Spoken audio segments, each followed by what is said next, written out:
Is Jabari available tonight? No, he's out. Is it something that happened with his ankle in the last game? Yeah, he tweaked it, rolled it. Do you think it'll extend past tonight?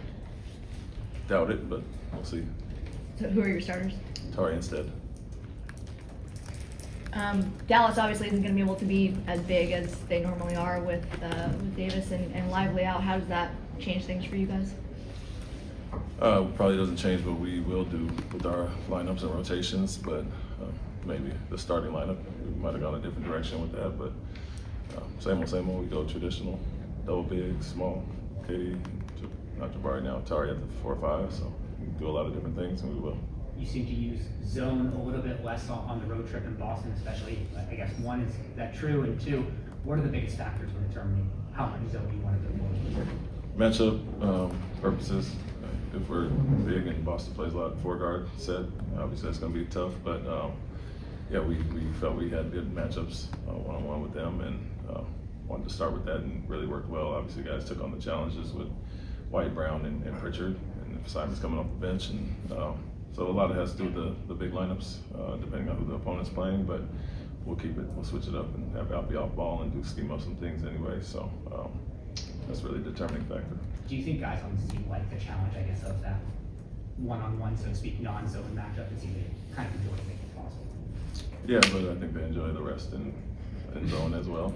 And Alfie doesn't get to work as much, but I think they're good at both. The communications, they're good at both, and they see that it works, and try to be equally, balanced in both. But our challenge is obviously one-on-one every night, switching and trying to take things away. The defensive metrics Saturday were by far your best of the season. Do you think it's just an overall increase in intensity? Is it just that Boston missed shots? What do you attribute the uptick to? Yeah, I felt like we were really locked in. You look at the games and the way we lost early, giving Shea his spots and the turnovers and certain things of that nature, but it felt like the one-on-one matchups, guys, we had 2 days of prep for that, and guys took those to heart, and yeah, it was obviously coming off of Brooklyn and Toronto, may not be as amped up for those guys as you are at Boston going into play there, and I think guys, like I said, took on that challenge, and it felt like it was the first game we really defended at a high level throughout for the full 4 quarters. What are you kind of seeing in the moments when y'all have gone to the 2-man game with KD and LP, and how has that chemistry kind of developed over time? What was the first part of it? With KD and LP. Yeah, it's been good. We know teams are going to go after Kevin quite a bit, and Alfie in the pocket is a great decision maker, scorer, and so we invite the double teams and let Alfie play with the numbers behind it. So it's a good thing for us. Alfie gets doubled in the post, KD gets doubled on the perimeter, it opens up all those open shots for everybody else. But the chemistry between those guys is really growing, and I'm in as well, and we're gonna need that obviously with Fred being out. Of course, KD fits in with any offense, but do you feel like his team is getting a lot more comfortable getting the ball in specific spots, and you feel like they're doing a better job as far as playing off the gravity that he kind of draws every single game? Yeah, like I said, every team has gone after him so far, and we're going to continue to get better at that.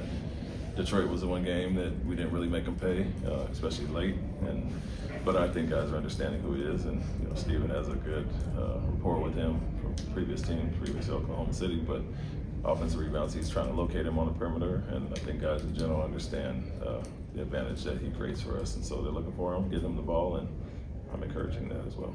You guys are first in offensive rebounding grade. How much of this is that been part of your success so far? How much of that do you want to be part of your team identity going forward?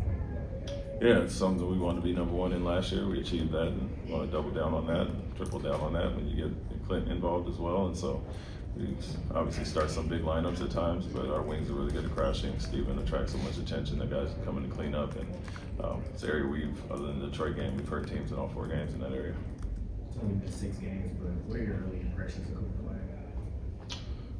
Learning on the fly, very versatile. Obviously, being with the ball in his hands, probably some different things he's done, but you've seen the talent for years now, and it's good that he's with a veteran team, getting to learn by some really good players. And until Kyrie and some of those guys get back, I think they're experiments with some different things, and it's kind of like a man was a few years ago, and kind of learn on the fly.